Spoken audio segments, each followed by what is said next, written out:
Un homme qui aime écrire pour son plaisir, mais pas seulement, également pour celui des ados. David Pouillou écrit des romans pour la jeunesse, déjà auteur d'une dizaine d'ouvrages. Il signe avec La prophétie d'Ulysse, dont voici la couverture, le début d'une saga. L'auteur vit dans le Pays de Ré, en Loire-Atlantique, et il s'est inspiré de lieux proches de chez lui, voire dans son jardin, pour planter un décor autour de personnages qui côtoient des dieux grecs et égyptiens. Reportage avec Frédéric Grinchec.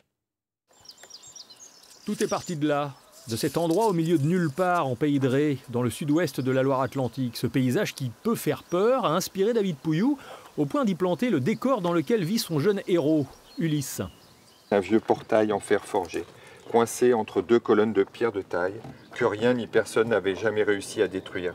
Du lierre courait sur les barreaux torsadés, entre les deux battants, une lourde chaîne et le plus gros cadenas que j'ai vu de ma vie. Et l'histoire, qui mêle le modernisme de la vie de deux ados à celle de monstres surgissant d'ailleurs, ou encore qui fait apparaître des dieux grecs et égyptiens, a de quoi tenir en haleine le jeune lecteur, à commencer d'ailleurs par la propre fille de l'auteur. En haleine, on sent quelques frayeurs. J'ai quand même eu une scène qui m'a fait un peu peur, c'est quand Ulysse a failli mourir. Et donc ça m'a fait un peu peur, mais voilà. Si Anna n'a lu le livre qu'une fois le mot fin écrit, ça n'est pas le cas de l'éditrice de David Pouillou qui a suivi l'élaboration du récit, page à page. Quelquefois, elle peut me bousculer pour me dire « Là, David, l'idée est sympa, mais je pense que tu peux faire mieux. Trouve autre chose, quelque chose de plus impressionnant, plus spectaculaire, de plus émouvant ou de plus original pour ne pas se répéter. » Donc elle a une expertise sur un texte narratif et c'est très intéressant de pouvoir travailler à deux comme ça. Pendant un an, tous les jours, David s'est astreint à écrire à la manière d'un Balzac. Il n'a pas attendu d'être inspiré. Et aujourd'hui, il achève le tome 2 des aventures d'Ulysse. Son odyssée va même se terminer devant nous. C'est le moment le plus fort.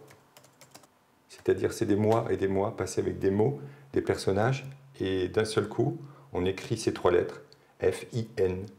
Donc forcément, ça donne un peu le frisson. On se dit que c'est un peu la fin de l'aventure. Autre moment fort, celui où il voit son livre imprimé, relié, en librairie. Ce qui peut plaire, c'est que la mythologie est une thématique qui plaît énormément aux jeunes. Et le livre correspond effectivement, à mon avis, à cet engouement. On a une action extrêmement rapide, plein de rebondissements. Actuellement, une vingtaine d'exemplaires ont été vendus en un mois dans cette seule librairie. De quoi encourager l'auteur qui a encore plein d'histoires en lui, des histoires qu'il aurait aimé lire.